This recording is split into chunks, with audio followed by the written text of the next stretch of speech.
అందరికీ నమస్కారం. గంగాధర్ గారు నాకు 20 ఏళ్లుగా మిత్రుడు. స్నేహానికి ప్రాణం ఇచ్చే మనిషి. ఆయన గురించి ఒక్క మాటలో చెప్పాలంటే గొప్ప సంఘజీవి. సమాజానికి నిరంతరం సేవ చేయాలనే తపనతో ఉండేటువంటి వ్యక్తి. ఈ జనాన్ని జాగృతం చేయాలని పాత్రికేయ పాత్రను స్వీకరించాడు. కానీ అది కేవలం లౌకిక అవసరాల వరకే పరిమితం అవుతుంది అని భగవంతుడు చక్కని గాత్రం ఇచ్చాడు. తన మధుర గానంతో వీళ్ళకి ఆనందం చేకూరుద్దామని సినిమా రంగంలో ప్రవేశించి తన గానామృతంతో అందరినీ ఆనందింపజేశాడు. ఆయన అక్కడ తృప్తి పొందల. ఈ ఆనందం కేవలం క్షణికమైన ఆనందమే, వీళ్ళకి శాశ్వతమైన ఆనందం ఇవ్వాలి అనుకుని వారు ఒక సద్గురువుని ఆశ్రయించి వారి దగ్గర గీతాశాస్త్రాన్ని అధ్యయనం చేసి దాన్ని అర్థం చేసుకుని దాన్ని ఆచరణ చేస్తూ ఈనాడు దానికి ప్రచారణ కోసం బోధ చేస్తున్నటువంటి సద్గురువుగా ఇప్పుడు జ్ఞానామృతాన్ని పంచుతున్నారు. అటువంటి మహనీయుని యొక్క అనుగ్రహ భాషను మీ అందరికీ అందించాలని వారిని కోరుతున్నాను. ధన్యవాదాలు.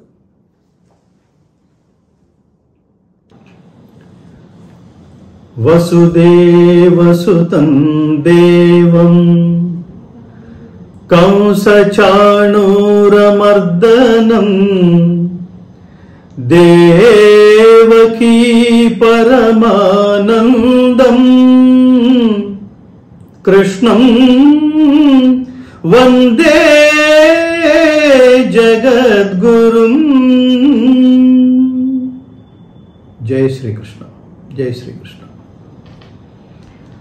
ప్రపంచంలో అత్యధిక ప్రాంతం అజ్ఞానాంధకారంలో మునిగి ఉన్న సమయంలో భారతదేశం ఆధ్యాత్మిక ప్రకాశమై జాగృతమై విరాజిల్లింది అని అనేక ఉపనిషత్తులకి పీఠికలు రాసిన మహాత్ములెందరో జ్ఞానులెందరో ఈ ప్రపంచానికి చెప్పి ఉన్నారు. వేదాలు పరమాత్ముని ముఖపద్మం నుండి జ్ఞాన సందేశంగా ప్రపంచానికి అందించబడితే అవి జనసామాన్యానికి చాలా దూరంగా ఉన్నాయనే భావన ఉంది. వేదాంతాలుగా ప్రసిద్ధి చెందిన ఉపనిషత్తులు కూడా జనసామాన్యానికి దగ్గరగా లేవనే భావన ఉంది. ఈ రెండిటి సారాంశంగా ఒక సందర్భంలో శ్రీకృష్ణ పరమాత్మ, జగద్గురువైన శ్రీకృష్ణ పరమాత్మ అర్జునుడనే విద్యార్థిని నిమిత్తంగా చేసుకుని ప్రపంచ మానవాళిని సన్మార్గంలో నడిపించడం కోసం చేసిన జ్ఞానబోధ, కర్తవ్యబోధే భగవద్గీత. భగవద్గీత ఇతర గ్రంథాలలాగా మానవుల చేత రచించబడింది కాదు. సాక్షాత్తు పరమాత్మని ముఖపద్మ నుండి వెలువడిన మహోత్కృష్టమైన దివ్య సందేశం ప్రతి మానవుడు ఆచరించవలసింది, ఆచరించతగింది భగవద్గీత. భగవద్గీత లోతులకు వెళితే మనకు అర్థమయ్యేది భగవద్గీత కేవలం హైందవ జాతి సముద్ధరణ కోసం బోధించబడింది కాదు మిత్రులారా. భగవద్గీత యావత్ మానవ జాతి సముద్ధరణ కోసం పరమాత్ముడు మనందరికీ అందించింది. అయితే దీన్ని జనసామాన్యానికి మరింత చేరువలోకి తీసుకువెళ్ళడం కోసం నాకు గురుతుల్యులైన మహాత్ములు సామాన్యులకు అందుబాటులో ఉండే శైలిలో, సరళిలో భగవద్గీత మనిషిని మనీషి చేస్తుందా, గీత మనిషిని మనీషిగా చేస్తుందా అనే గ్రంథాన్ని రచించి సామాన్యులకి, ఇటు విద్యార్థుల నుంచి అటు రిటైర్మెంట్ దశలో ఉన్న వాళ్ళ వరకు, అంటే పండితుల నుంచి పామరుల వరకు అర్థమయ్యే సులభ శైలిలో అందించేందుకు చేసిన ప్రయత్నం మహాద్భుతం, విశేషమైన ప్రయత్నం. ఈ ప్రయత్నం చేసిన మహాత్ములు వేదమాతరం పత్రిక సంపాదకులు బ్రహ్మశ్రీ శ్రీమాన్ విశ్వనాథ శోభనాద్రి అనే మహాత్ములు. వారి కార్యాచరణకు పూనుకోవడం, సిద్ధులవ్వడం నాకు చాలా ఆనందం కలిగించింది. వర్తమాన సమాజంలో ఇవాళ ప్రతి మనిషికి చేరవలసింది భగవద్గీత. భగవద్గీత అంటే మతం కాదు, జ్ఞానం. భగవద్గీత అంటే మతం కాదు, ధర్మం. భగవద్గీత అంటే సర్వ మానవాళికి ఆశాదీపం, సాధకులకు కల్పవృక్షం. భగవద్గీత నేర్చుకుంటే, గీత నేర్చుకుంటే రాత మార్చుకున్నట్టే. భగవద్గీత జీవన గీత, మరణ గీత కాదు, కారాదు.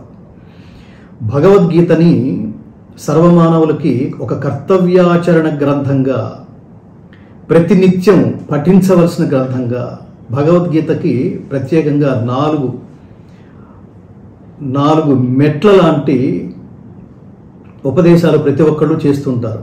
మొదటి ఉపదేశం భగవద్గీతని మొదటి దశలో భగవద్గీతని చదవటం, రెండవ దశలో భగవద్గీతని అర్థం చేసుకోవటం, మూడవ దశలో భగవద్గీతని ఆచరణ పేరుతో సాధన చేయటం, నాలుగవ దశ భగవద్గీతని ప్రచారం చేయటం. ఇన్ని దశలు పూర్తి చేసుకుని వాళ్ళ భగవద్గీతని ప్రచారం చేయడం ద్వారా గీత మనిషిని మనీషిగా చేస్తుందా అనే సందేహం ప్రతి వాళ్ళకి వచ్చేది. ఈ సందేహ నివృత్తి కోసం కర్మ, భక్తి, జ్ఞాన మార్గాలలో సులభ శైలిలో మనందరినీ నడిపించడం కోసం ఆ మహాత్ములు చేసిన ఈ విశేషమైన కృషికి నేను చూసిన వాడిగా, దాన్ని పఠించిన వాడిగా, దాన్ని అర్థం చేసుకునేవాడిగా, ఆయన జన్మ తరించడమే కాకుండా చదివే లేదా ఇప్పుడు ఆడియో బుక్ రూపంలో, ఆడియో పుస్తక రూపంలో ఇవాళ మన ముందుకి వచ్చిన నేపథ్యంలో ఆ మహాత్ముల పాదాలకి సాష్టాంగ నమస్కారం చేస్తూ జాతిని ఉద్ధరించడానికి ఆయన చేసిన ఈ మహోత్కృష్టమైన ప్రయత్నం ప్రతి ప్రతి ప్రతి మనిషికి చేరాలని, వాళ్ళ హృదయాల్లో పరమలక్ష్యం ఏర్పరిచేట్టుగా మనకి స్ఫూర్తిని అందించాలని, అందుకు ఆ పరమాత్మ అనుగ్రహం మనందరికీ సంపూర్ణంగా లభించాలని హృదయపూర్వకంగా కోరుకుంటూ, కర్మని భక్తి శ్రద్ధలతో ఆచరిస్తే మనకి లభించేది జ్ఞానమే అని పరమాత్మ చెప్పినట్టు ఆ జ్ఞాన మార్గంలో మీరందరూ కూడా భగవద్గీత జ్ఞాన మార్గంలో మనందరం నడిచి స్వార్థం లేని ఉత్తమ సమాజ నిర్మాణం కోసం మనందరం పాటుపడే విధంగా మనకి ఈ ఆడియో బుక్ స్ఫూర్తినివ్వగలదని విశ్వసిస్తూ, అందుకు పరమాత్మ అనుగ్రహం మన మీద సంపూర్ణంగా ఉండాలని ప్రార్థిస్తూ కోరుకుంటూ, జై శ్రీకృష్ణ. సర్వే జనా సుఖినో భవంతు. 12వ అధ్యాయం భక్తి యోగము. ఉత్తమ ఉపాసకులు. శ్రీకృష్ణ, చక్కని ఏకాగ్రతతో భక్తులు విశేషంగా నిన్ను ఉపాసన చేస్తున్న వారు ఉన్నారు. ఇంద్రియములకు కనపడనటువంటి అక్షరంను ధ్యానిస్తున్న వారు ఉన్నారు. ఈ ఇద్దరిలో ఎవరు ఉత్తమ యోగవేత్తలు అని అర్జునుడు అడిగాడు. అర్జునా, జ్ఞానులు, కర్మయోగులు ఒకే రకం కాదు. కర్మయోగులలో 3 రకములైన యోగులు ఉన్నారు. నిష్కామ కర్మయోగులు కర్మయోగులే, కానీ ఇష్టదైవాన్ని ఉపాసన చేస్తారు. కర్మయోగం ఆచరిస్తూనే విశ్వరూపాన్ని ఉపాసన చేసేవారు ఉన్నారు. వీరు ముగ్గురిలో అనన్య భక్తితో తమ మనస్సును ఏకాగ్రతతోనూ నమ్మకంతోనూ విశ్వరూపుడినైన నాయందు నిలిపి ఉపాసన చేస్తారో వారే అందరికంటే ఉత్తమ ఉపాసకులు.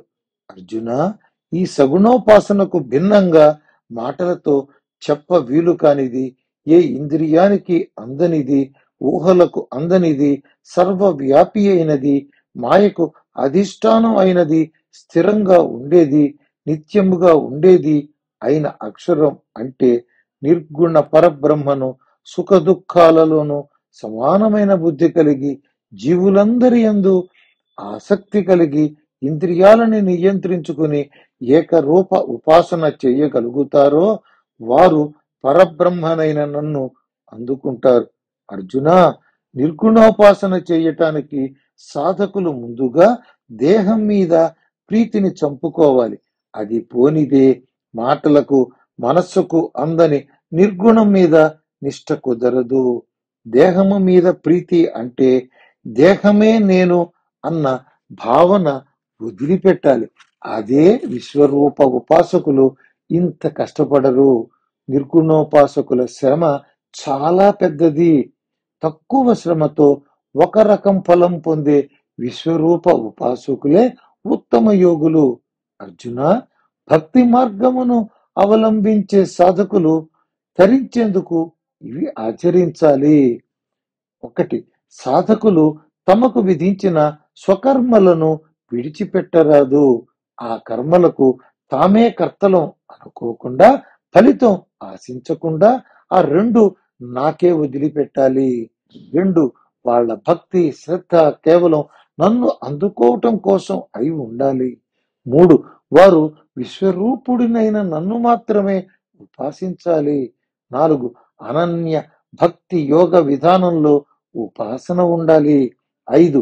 సాధకుల మనస్సు అన్ని వేళలయందు నాయందే ఏకాగ్రతతో నిలిచి ఉండాలి. ఇటువంటి ఉపాసకులకు నేను శీఘ్రంగా జ్ఞానం అందించి జనన మరణ సంసార సాగరంలోంచి పైకి తీసి మోక్షం అందిస్తాను అని శ్రీకృష్ణుడు చెప్పాడు. ఉపాసకుల లక్షణాలు. అర్జున, సంకల్ప వికల్పకమైన మనస్సుని, నిశ్చయమైన బుద్ధిని నాయందే నిలిపి ఉంచాలి. శరీరం వదిలినాక పరమాత్మనైన నాయందే నివసించగలరు. ఇందులో ఏ విధమైన సందేహం లేదు. అర్జున, మనస్సును విశ్వరూపం మీద లగ్నం చేయలేకపోతే అభ్యాస రూపమైన యోగంతో సాధన చెయ్యాలి. అది నా దగ్గరకు తీసుకువస్తుంది. అభ్యాస యోగం అనగా మనస్సు ఏకాగ్రతను సాధించటం కోసం మరల ప్రయత్నించటమే. అర్జున, అభ్యాస యోగం కూడా చేత కాకపోతే సాధకుడు తాను చేసే ప్రతి సత్కర్మను పరమాత్మ కోసం చెయ్యాలి. అట్లా పరమాత్మ కోసం సత్కర్మలు ఆచరించడమే తన జీవితంలో ప్రధానంగా ఉండాలి. ఆ విధంగానైనా సరే కర్మయోగము చిత్తశుద్ధి, జ్ఞానప్రాప్తి, మోక్షప్రాప్తి అను క్రమంలో విజయం సాధిస్తాడు, పరమాత్మను చేరతాడు. అర్జున, అలా పరమాత్మకు సత్కర్మలు అర్పించటం చేత కానప్పుడు పరమాత్మ కోసం కర్మయోగాన్ని ఆశ్రయించు. నువ్వు చేయవలసిన సత్కర్మలన్నీ యథావిధిగా ఆచరిస్తూ మనస్సును కోరికల వైపు నుండి మరల్చుకుంటూ నువ్వు చేసే అన్ని కర్మల ఫలాన్ని పరమేశ్వరునికి అర్పించు. ఇట్లా చేసినా నీకు మోక్షం లభిస్తుంది. అర్జున, శాస్త్ర జ్ఞానం లేని అభ్యాసం కన్నా తత్వశాస్త్ర జ్ఞానము చాలా ఉత్తమమైనది. యుక్తులతో కూడిన శాస్త్ర జ్ఞానం కన్నా వివేకంతో చేసే విశ్వరూప ధ్యానము శ్రేష్టమైనది. అటువంటి ధ్యానం కన్నా కర్మ ఫల త్యాగం గొప్పది. ఎందుకనగా కర్మ ఫల త్యాగం వల్ల వెంటనే సంసారంలో విశ్రాంతి అంటే మోక్షము లభిస్తుంది. అర్జున, అక్షర తత్వాన్ని ఉపాసించే వారి లక్షణాలు చెబుతాను విను. 1. లోకంలో ఎవ్వరి మీద ద్వేషం ఉండదు. 2. ప్రతి ఒక్కరితో స్నేహంగా ఉంటాడు. ఎవ్వరూ కోరకుండానే ఉపకారం చేస్తాడు. 3. ఆపదలో ఉన్న వారి ఎడ కరుణ చూపుతాడు. 4. వానికి తన దేహం మీద కూడా ఇది నాది అనే ప్రేమ ఉండదు. 5. ఈ దేహమే నేను అన్న అహంకారం లేకుండా ఉంటాడు. 6. దుఃఖం అంటే అయిష్టము, సుఖాల పట్ల ఇష్టము ఉండవు. 2 సమానమైన అన్న భావనతో ఉంటాడు. 7. తనకు ఎవరైనా అపకారం చేసినా క్షమాగుణం కలిగి ఉంటాడు. 8. దొరికిన దానితో సంతృప్తిని పొందుతాడు.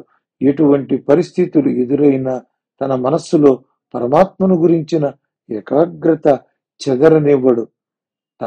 10. తన మనస్సులోకి ఎటువంటి కోరికలు రానివ్వడు. 11. ఆత్మతత్వ విషయంలో అనవసరమైన చర్చలు, అనుమానాలకు తావీయడు. 12. సంకల్పం వికల్పం చేసే మనస్సుని, నిర్ణయాలు తీసుకునే బుద్ధిని కూడా పరమాత్మ యందే స్థిరంగా నిలిపి ఉంచుతాడు. ఇటువంటి భక్తుడే అసలైన జ్ఞాని. ఆ రకం భక్తుడు నాకు చాలా ప్రీతి పాత్రుడు. అర్జున, అక్షరం ఉపాసించే భక్తుడు జీవులందరిలో తనని తాను చూసుకుంటాడు. ఎవరిని చూసినా ఆందోళన చెందడు. వానిని చూసి ఏ జీవి కూడా భయపడదు. ఇష్టమైన వస్తువు దొరికితే ఆనందం, ఇష్టమైన వస్తువు పోతే ఆగ్రహం, అసహనం పొందడు.